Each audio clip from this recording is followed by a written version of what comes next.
할렐루야.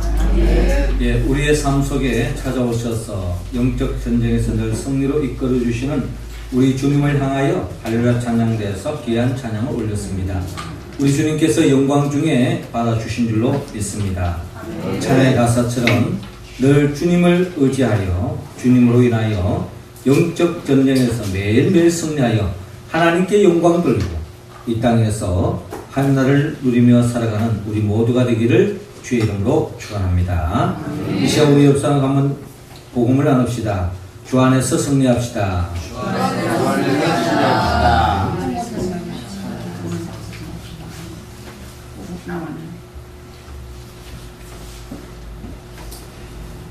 우리 생활 속에서 많은 편리를 안겨주는 제품이 있는데 플라스틱 제품, 우리 생활 속에 많은 유용하게 사용되고 있습니다.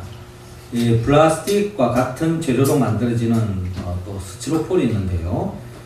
이 스티로폴은 우리가 어떤 컵으로도 또 용기로도 사용되기도 하고 또 때를 따라서 어떤 가전 제품들을 우리가 운반할 때에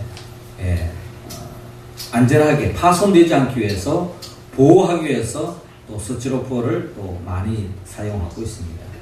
우리 생활 곳곳에 그 스티로폴의 용도는 이루 말할 수가 없습니다. 또 어떤 그 보온 작용도 스티로폴로도 하기도 하죠. 그런데 이 스티로폴이 나름대로 많은 사람들이 사용되고 있지만 이게 잘 수거가 되지 않고 또 수거해도 재활용도가 한 10%밖에 되지 않는다고 합니다. 그래서 이제 이 스티로폴이 나름대로 이렇게 방치되어졌을 때에 환경 오염의 주범이 되고 있다는 것입니다. 거의 영원까지는 아니더라도 몇백 년 동안 썩지 않는 이 스티로폴을 통해서 이 환경 오염의 주범이 되어서 생태계가 파괴되는 데 일조를 하고 있다는 겁니다.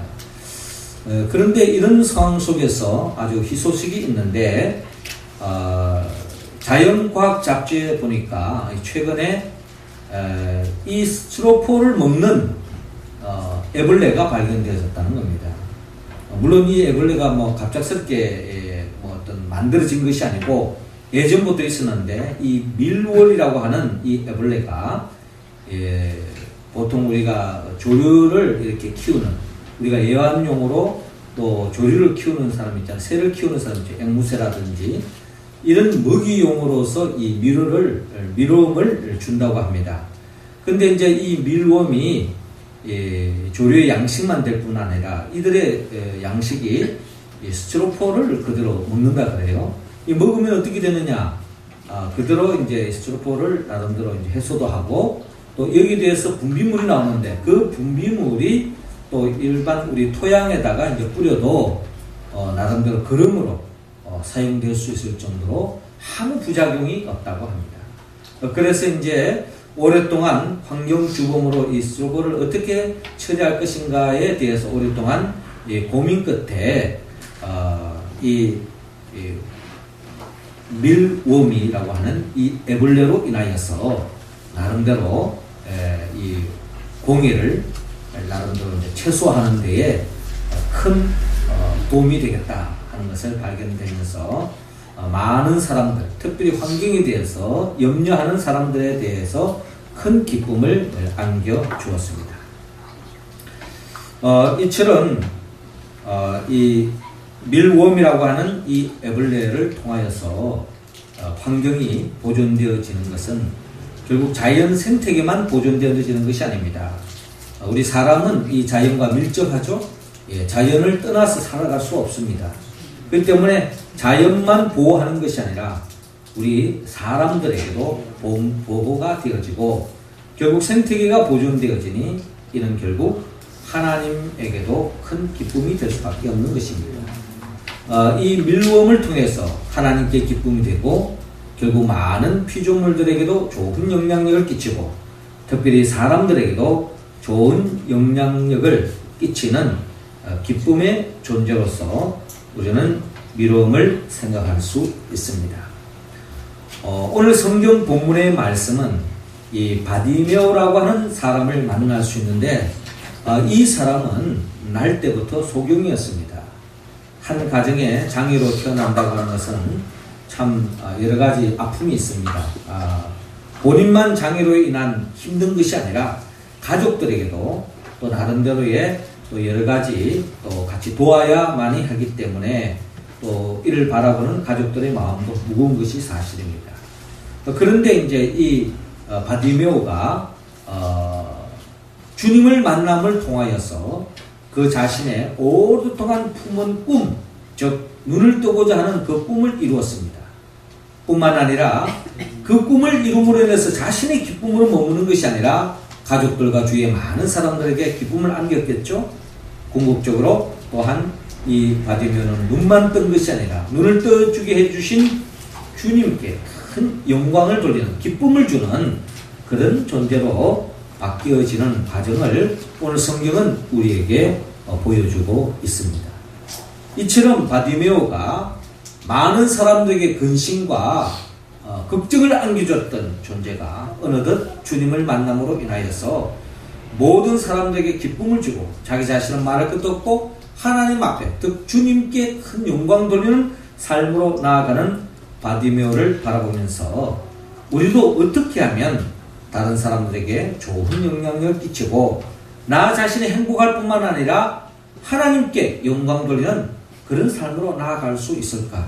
이게 바로 또 우리의 이 땅을 살아가면서 하나님의 자녀된 우리의 갈망 아니겠습니까? 어떻게 하면 하나님께 영광 돌리고 또 많은 사람들에게 기쁨을 주고 나도 행복한 삶을 살 수 있을까?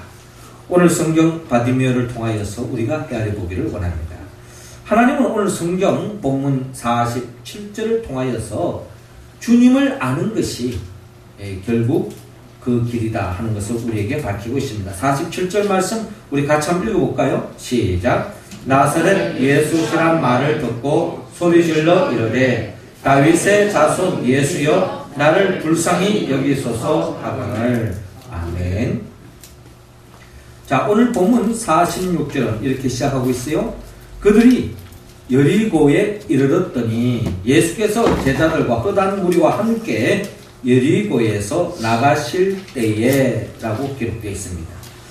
지금 예수님은 예루살렘을 향하여 한 걸음 한 걸음 나아가고 있습니다. 가는 그 길목에 여리고라고 하는 한 성 마을에 주님이 잠깐 들렸습니다. 그리고 주님은 계속 예루살렘을 향하여 나아가고 있습니다. 예수님이 예루살렘을 지금 가는 목적이 있습니다. 그것은 바로 예루살렘에 가서 결국 하나님의 뜻을 이루기 위함인데, 그 뜻은 바로 모든 사람들의 죄의 문제를 짊어지고 십자가에 못 박혀 죽는 그 하나님의 그 뜻을 이루기 위해서 주님은 하나님의 영광을 위하여, 주의 뜻을 이루기 위하여, 주 안에 생명을 살리기 위하여 예루살렘을 향하여 나아가는 길이었습니다. 여리고를 들려서 나아갈 때에 제자들뿐만 아니라 흩어진 많은 사람들이 주님을 따라가고 있습니다. 그러니까 혼자 가면 조용히 가겠지만 제자들뿐만 아니라 많은 사람들이 주님을 따라가는 그 광경은 그냥 조용히 가는 광경이 아니라 웅성웅성하면서 그냥 어떻게 보면은 굉장히 좀 소란한 듯한 또 그런 어떤 모습으로 가는 광경을 우리가 헤아려 볼 수 있는데, 자, 이 광경을 여리고성 그 길목에 날 때부터 소경되었던 이 바디메오가 구걸해서 그의 삶을 연명해 가야 하는 그런 삶의 자리에 놓여져 있었습니다. 그랬던 이 바디메오가 이 소식을 듣게 되어집니다. 많은 사람들이 지금 지금 뭔가 웅성거리면서 나가고 있어요. 그러니까 이 바디메오는 눈을 볼 수 없기 때문에 또 나름대로 귀가, 이 청각, 눈을 보지 못하는 청각이 아주 발달되어 있잖아요. 그래서 이제 무슨 소란한 일인가 싶어서 아마 물어보았던 것 같습니다. 그때에 나사렛 예수시란 말을 듣고 라고 기록되어 있는데, 많은 사람들이 하는 말에 의하면 나사렛 예수가 간다라는 것입니다. 나사렛 예수가 가고 있습니다. 이 소식을 들은 이 바디메오는 그 소식을 듣자마자 주님을 향해서 소리를 지르고 있습니다. 다윗의 자손 예수여 나를 불쌍히 여기소서라고 소리를 지르는 모습을 바라볼 수 있습니다. 자, 여기서 우리가 오늘 보면 47절을 보니까 사람들이 일반적으로 그 예수님에 대해서 나사렛 예수라는 용어를 쓰고 있습니다. 나사렛 예수라는 말은 나사렛에서 자라난 예수. 그 당시에 뭐 예수라는 이름이 많았던 것 같아요. 우리로 말하면 뭐 철수 뭐 이런 이름이 많았던 것처럼 요즘은 철수가 보기 쉽지가 않습니다. 옛날에는 철수가 참 많았는데 예수님 당시에도 예수라는 이름이 많았습니다. 그러다 보니 예수님을 나사렛에서 자란 예수라기 때문에 일반적으로 나사렛 예수라고 이렇게 칭하고 있는 것입니다. 또 그럼에도 불구하고 이 나사렛이라고 하는 이 지형이 그 당시에 살았던 사람들의 정서에 의하면은 이 나사렛이라고 하는 것은 참 시골 꼴짜기, 별 볼 일 없는 곳, 뭐 이런 개념으로도 생각하고 있었습니다. 그 당시에 많은 사람들이 이야기하기를 나사렛에서 무슨 선한 것이 날 수 있느냐라고 하는 그런 나다나엘의 이야기를 들어보면 나사렛에서 무슨 선한 것이 날 수 있겠느냐, 이 말은 나사렛은 별 볼 없다. 나사렛에서 우리가 뭘 기대한단 말이냐, 나사렛에서 무슨 선한 일이 일어나겠느냐 라는 많은 사람들의 생각을 가지고 있었습니다. 그래서 이 나사렛 예수라는 이 말에는 단순히 나사렛에서 자라난 예수라는 말의 의미에 또 다른 좋지 않은 의미를 가지고 있습니다.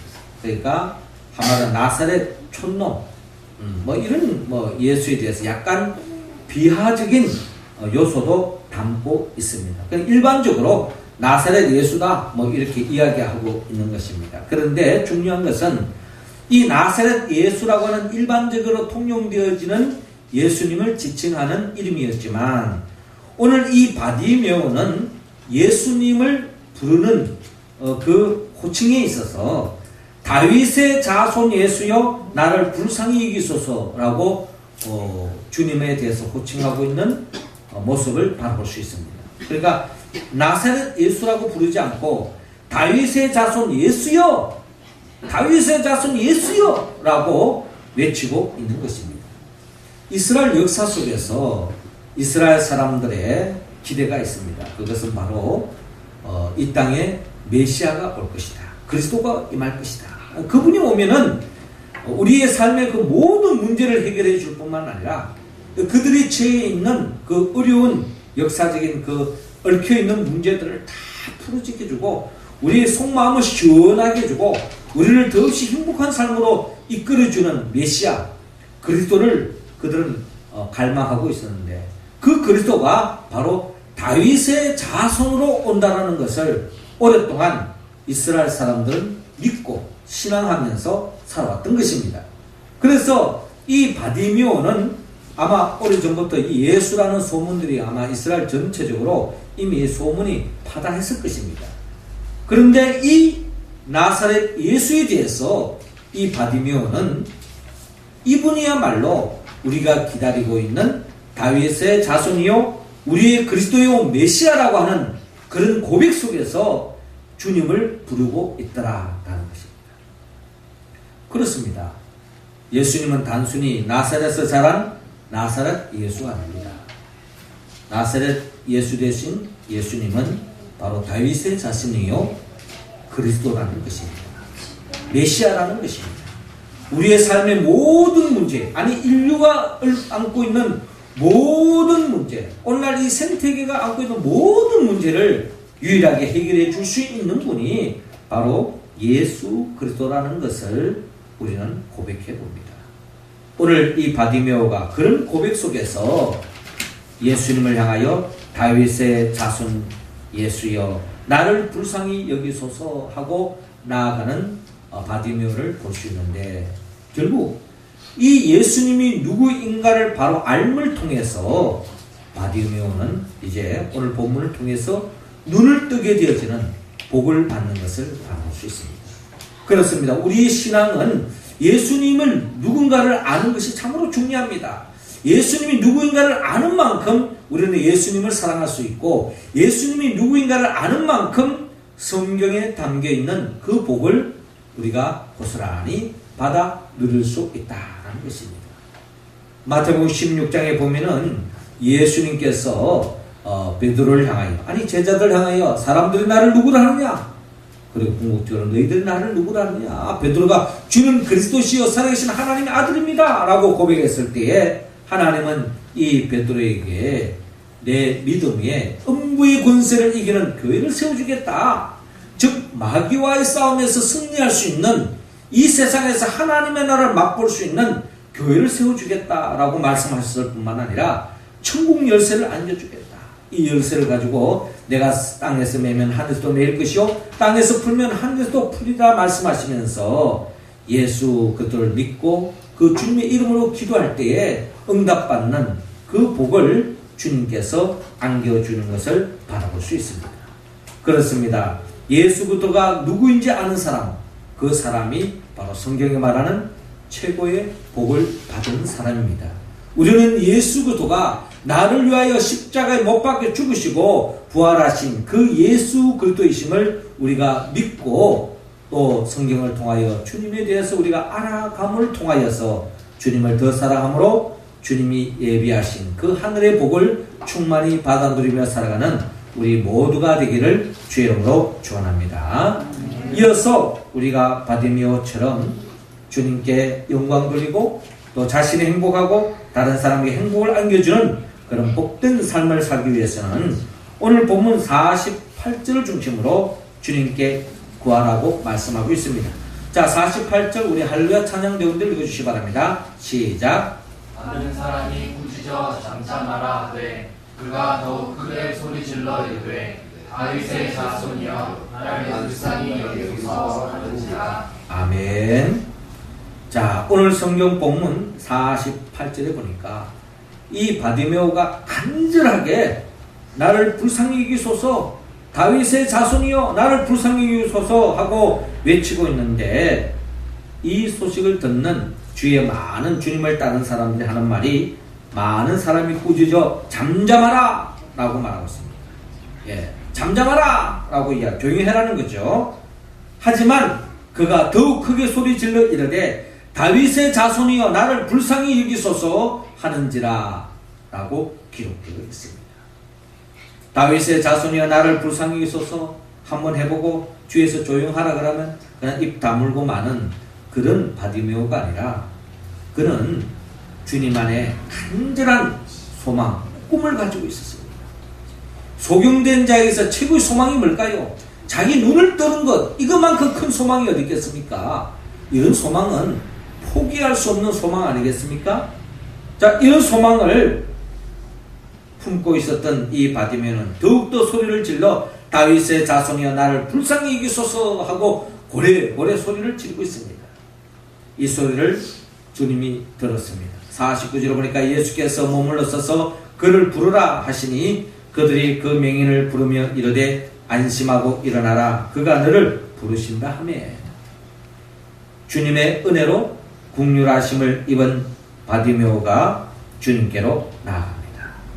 맹인이 그릇을 내버리고 뛰어 일어나 예수께 나오거늘 예수께서 말씀하여 이르시되 내게 무엇을 하여 주기를 원하느냐?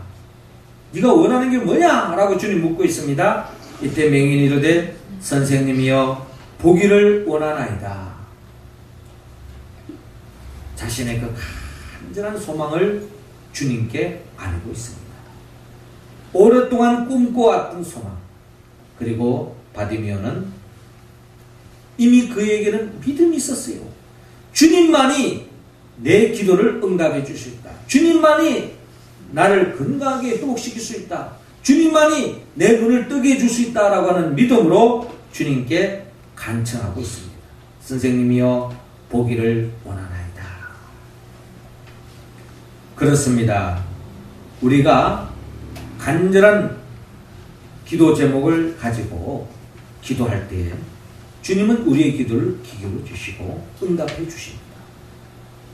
예레미야 33장 3절을 통하여 하나님께서 약속하신 것처럼 너희는 내게 부르짖으라 내가 내게 응답하겠고 내가 알지 못하는 크고 비밀한 일을 내게 보이리라 라고 말씀하셨습니다.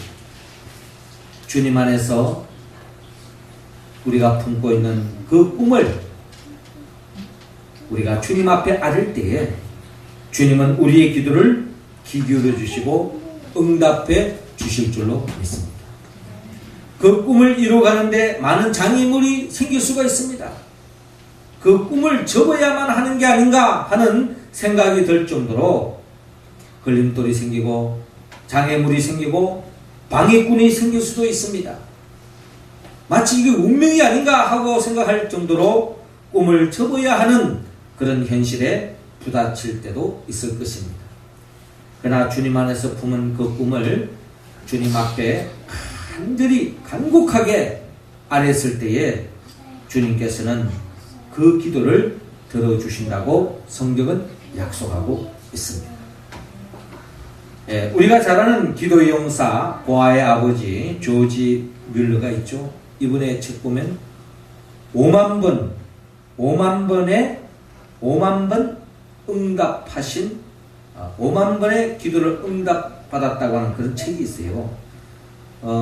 이 조지 뮬러 목사님께서 그가 일평생 동안 살아오면서 그 간구한 기도는 다 응답받았습니다. 근데 온전히 응답받지 못한 기도 제목이 하나 있었어요. 그게 바로 뭐냐면은 그가 어릴 때에 자랄 때에 아주 친한 친구가 5명이 있었습니다. 근데 이제 어릴 때부터 이 친한 5 친구가 있는데 이들이 다 예수를 믿지 않는 거예요. 그래서 이 조지 뮬러 목사님이 오래전부터 기도하면서 이 5명의 친구를 주님께로 인도해 달라고 태신자로 삼고 계속 기도했다는 것입니다. 그러다가 첫 번째, 두 번째, 세 번째 친구는 이 조지 뮬러 목사님의 전도를 통해서 다 구원을 받았습니다. 예수를 믿었다는 거죠. 그런데 이제 2명의 친구가 믿지 않는 겁니다. 그래서 이제 이 조지 뮬러 목사님 연세가 들어서 나름대로 몸이 쇠약해지고 임종이 다가올 즈음에 성도들을 모으고 마지막 설교를 하게 됐습니다. 이 마지막 설교한다는 이야기를 듣고 이 친구가 그 설교 드리는 그 예배당에 와서 같이 예배를 드리고 조지 뮬러 목사님의 설교를 듣게 되어집니다. 그 설교의 은혜를 받고 이 4번째 친구가 예수를 믿게 되었습니다. 그런데 마지막 5번째 이 친구가 예수를 아직도 믿지 않는 겁니다. 그래서 이 조지 뮬러 목사님이 마지막 내 기도 제목 이루지 못하고 가는구나. 나름대로 그래서 운명하셨어요. 결국 그 기도가 응답되지 못했구나 라고 생각할 수밖에 없는 그런 상황이 되고 말았습니다. 그래서 조지 뮬러 목사는 이 세상을 떠났어요. 근데 그 장례식장에 이 믿지 않았던 5번째 친구가 이 장례식장에 참여했습니다. 이 장례식장에 참여했는데 그 와중에 자기에 대한 이야기를 듣게 됐어요. 조지 뮬러 목사님이 일평생도 기도했는데 다 응답받았는데 한 가지 응답받지 못한 기도 제목이 있는데 그게 바로 5 친구가 중에 1명이 아직도 예수를 믿지 않고 있다. 그게 바로 당신이다. 이 이야기를 듣게 된 거예요. 그러니까 이제 이 친구가 나를 위해서 일평생도록 기도했구나. 그에 대한 감동을 받고서 그때부터 예수를 믿게 되었다는 이야기가 있습니다. 그러면서 그분이 조지 뮬러 목사님이 죽고 난 그 후에 이분이 예수를 믿고 은혜 받고 간증 집회를 하러 다니게 되었는데 이분이 하시는 말씀이 조지 뮬러 목사의 기도는 다 응답되었습니다. 그리고 저는 그 최후의 응답입니다. 당신의 모든 기도도 다 응답됩니다. 라고 간증하며 다녔다고 합니다. 이 본인이 조지 뮬러 목사님이 마지막 기도 제목이었는데 살아생전에 이루어지지 못했어요. 그러나 죽고 난 뒤에 그 기도는 살아계신 하나님께서 역사하셔서 그 마지막 친구도 예수를 믿게 되었다는 이야기인 것입니다. 그렇습니다. 우리도 기도 중에 때로는 하나님이 응답하지 않는 것도 기도 응답이라고 우리가 여겨지는 기도 제목도 있습니다. 하지만 우리가 포기할 수 없는 기도 제목이 하나 있어요. 그건 바로 내 주위에, 내 가족 중에, 내 친척 중에, 내가 사랑하는 친구 중에, 사랑하는 사람 중에 아직도 예수를 믿지 않는다면 그 사람을 주께로 인도하는 것은 우리가 포기할 수 없는 기도 제목이라는 겁니다. 그리고 그 기도는 내 원하는 때에 응답받지 않는다고 절대 낙심하지 마시기 바랍니다. 반드시 그 기도는 주님 안에서 응답될 줄로 믿고 지속적으로 기도하고 그 생명을 주께로 인도함을 받을 줄로 믿고 끈질기게 포기하지 말고 기도하는 우리의 모습 다 될 수 있기를 주의 이름으로 축원합니다. 죽어가는 생명을 살리는 것은 이거 뭐 살리면 좋고 안 되면 어쩔 수 없다 이게 아니라 영원히 지옥으로 뜰 수밖에 없는 그 생명을 천국으로 인도하는 것은 우리가 포기할 수 없는, 접을 수 없는 우리의 꿈이요 우리의 기도 제목이라는 것입니다. 우리의 태신자 끝까지 기도하여서 주님 안에서 구원받음으로 결국 그 생명을 통하여서 하나님께 영광 돌리고 우리 또한 영적으로 더 없는 기쁨을 맛볼 수 있기를 주의 이름으로 축원합니다. 마지막 세 번째로 우리가 하나님 앞에 영광 돌리고 많은 사람들에게 기쁨을 주고 또 내 자신이 더 없는 행복한 믿음의 길을 걸어가기 위하여 오늘 본문 52절을 중심으로 주님께서 말씀합니다. 주님을 따르라고 말씀하고 있습니다. 52절 우리 같이 한번 읽어봅니다. 시작. 예수께서 이르시되 가라 내 믿음이 너를 구원하였느니라 하시니 그가 곧 보게 되어 예수를 길에서 따르니라. 아멘. 그렇습니다. 오늘 본문 52절에 예수께서 이르시되 가라 내 믿음이 너를 구원하였느니라. 다윗의 자손 예수여 나를 불쌍히 여기소서. 선생님 보기를 원합니다 라고 간청했을 때에, 기도했을 때에 주님은 그 믿음을 보시고 구원해 주었습니다. 여기서 구원은 바로 이 소경이 눈을 뜨게 되었다라는 것입니다.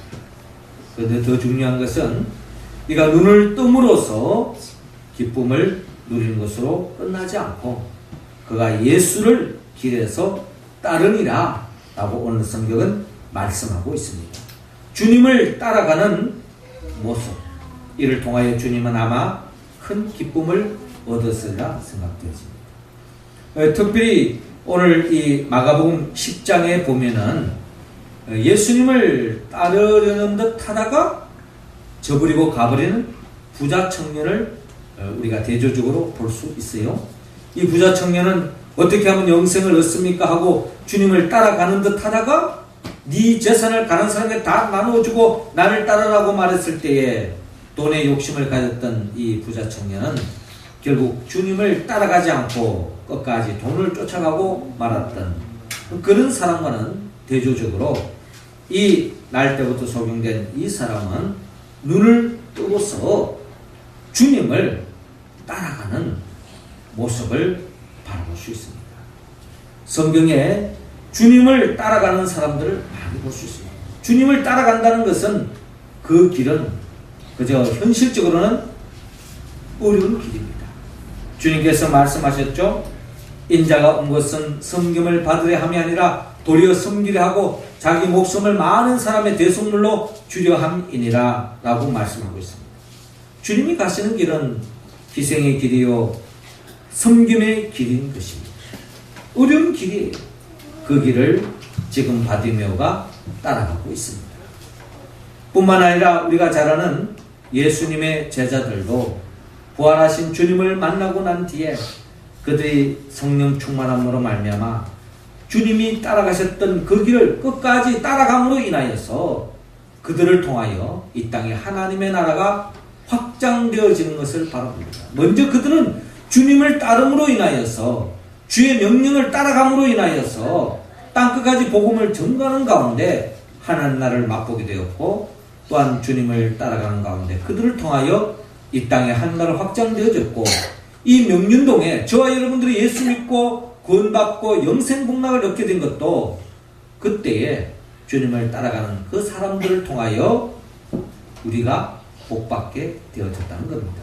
이와 마찬가지로 우리도 바디메오처럼 아니면 예수님의 사도들처럼 우리도 끝까지 주님을 따라갈 때에 저와 여러분들이 복을 받고 또 저와 여러분들 중에서 많은 사람들이 복받는 역사가 일어날 줄로 믿습니다. 사랑하는 성도 여러분, 주님은 우리 모두를 향하여 말씀합니다. 주님을 알 때에, 주님을 구할 때에, 또 주님을 끝까지 쫓아갈 때에 하나님께 영광 돌리고 하나님 주신 복을 누리며 많은 사람들에게 기쁨을 주는 그런 존재로 나아갈 수 있다고 성경은 말씀합니다. 우리가 어떻게 이 말씀을 온전히 응답할 수 있을까요? 성령의 도움을 받아야 합니다.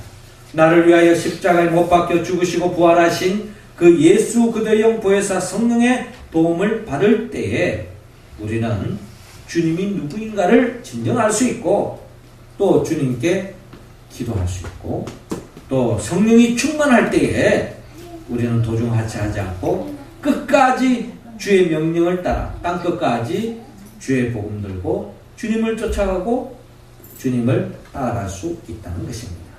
사랑하는 성도 여러분, 우리 모두가 성령 충만함을 받아 주의 말씀에 응답하여 하나님께 영광 돌리고 덧없는 복된 인생길을 살아가는 우리 모두가 되기를 주의 이름으로 축원합니다. 기도드리겠습니다. 하늘에 계신 우리 아버지, 이 시간 우리 각자 한 사람 한 사람에게 성령의 기름을 부어 주옵소서. 성령 충만함으로 말미암아 주님이 누구인가를 우리가 바로 알게 하시고 또 주님의 이름으로 기도하며 또 주님을 명령을 쫓아 끝까지 주님을 따라감으로 인하여 하나님 앞에 영광 돌리고 우리의 삶을 통하여 많은 사람들이 복받는 그 축복의 통로로서의 삶을 살아갈 수 있도록 인도하여 주옵소서. 예수님의 이름으로 기도드리옵나이다. 아멘.